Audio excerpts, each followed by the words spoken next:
Hello and welcome to सर्गीजर academy. हमने start किया था क्लास 10 चैप्टर नंबर 10 का लास्ट वाला portion which is respiratory disorder. इसके जो 4 टॉपिक्स है वो ऑलरेडी हम कवर कर चुके हैं। आज इस पोर्शन का आज हम लास्ट टॉपिक पढ़ेंगे विच इज़ लंग कैंसर। तो lung cancer it is the uncontrolled cell division in the tissues of the lung. Okay, normally जो हमारे टिश्यूज़ के अंदर जो सेल डिवीजन होता है वो किसी ख़ास पैटर्न के थ्रू होता है। उसका एक ख़ास टाइम होता है। जब 1 से 2 बनते हैं, फिर 2 से 4 बनते हैं, 4 से 8 बनते हैं, तो इसका एक ख़ास टाइम होता है, इसका एक ख़ास पैटर्न होता है। उस पैटर्न के थ्रू ये सेल डिवीजन होता है। लेकिन कैंसर वाले केस में ये जो पैटर्न है ये फॉलो नहीं होता, इसमें अनकंट्रोल सेल डिवीजन होता है। ओके, फॉर एग्जांपल जो सेल बने हैं वो डाई नहीं होते और नए नए सेल बनते हैं। And this uncontrol cell growth form tumour inside the lungs. Tumours 2 तरह के होते हैं, एक होते हैं बिनाइन, दूसरे होते हैं मैलिग्नेंट। जो बिनाइन ट्यूमर होते हैं वो नॉन कैंसरस होते हैं, जो मैलिग्नेंट ट्यूमर होते हैं वो कैंसरस होते हैं।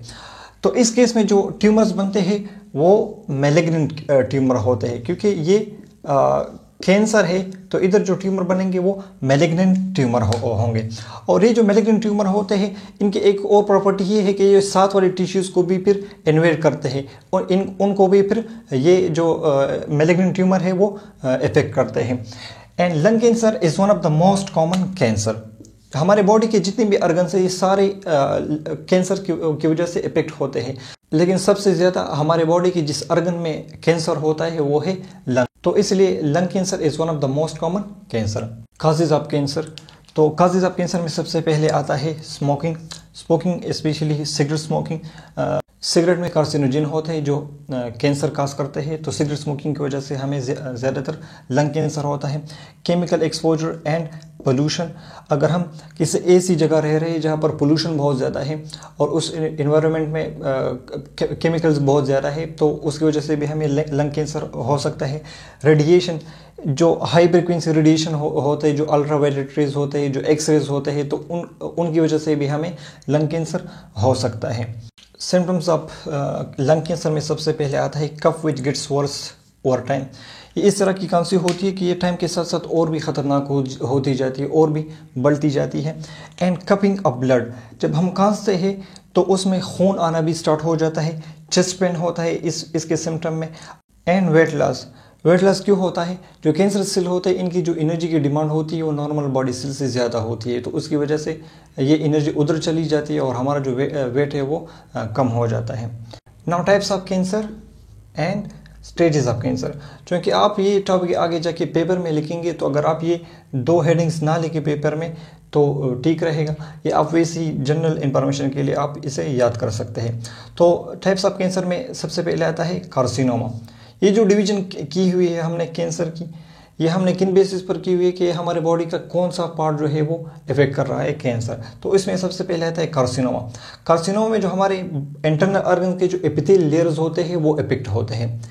फॉर एग्जाम्पल इस केस में हम लंग से लेते हैं तो जो लंग कैंसर है ये कार्सिनोमा कैंसर होता है और इसका जो एपिथेलियल लेयर होता है उधर ये ट्यूमर बनना स्टार्ट हो जाते हैं।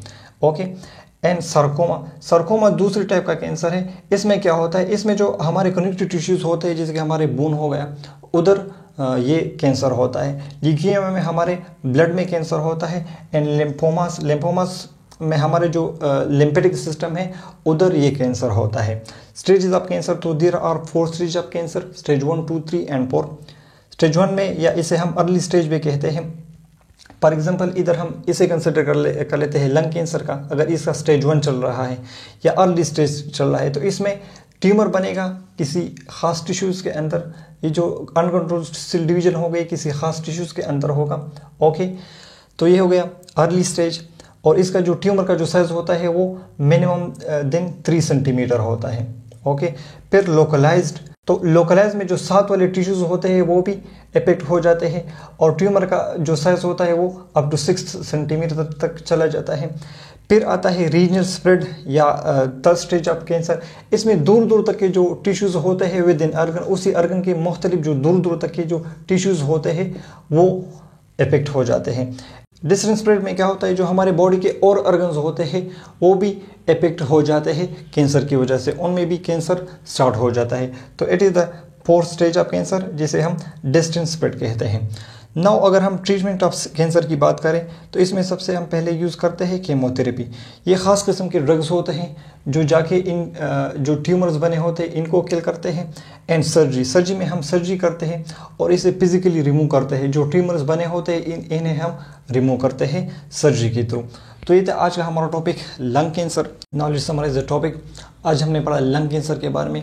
It is the uncontrolled cell division in the tissues of the lung. Okay और इस अनकंट्रोल सेल डिवीजन के रिजल्ट में क्या बनता है, ट्यूमर बन जाता है। ट्यूमर दो तरह का होता है, एक होता है बिनाइन, दूसरा होता है मैलिग्नेंट। इस केस में मैलिग्नेंट ट्यूमर बनता है हमारे लंग्स के अंदर। फिर हमने इसकी काजेज़ की बात की तो इसमें आता है smoking, chemical exposure and radiation. फिर हमने लंग कैंसर की सिम्टम्स की बात की तो उसमें cupping of blood, chest pain वगैरह।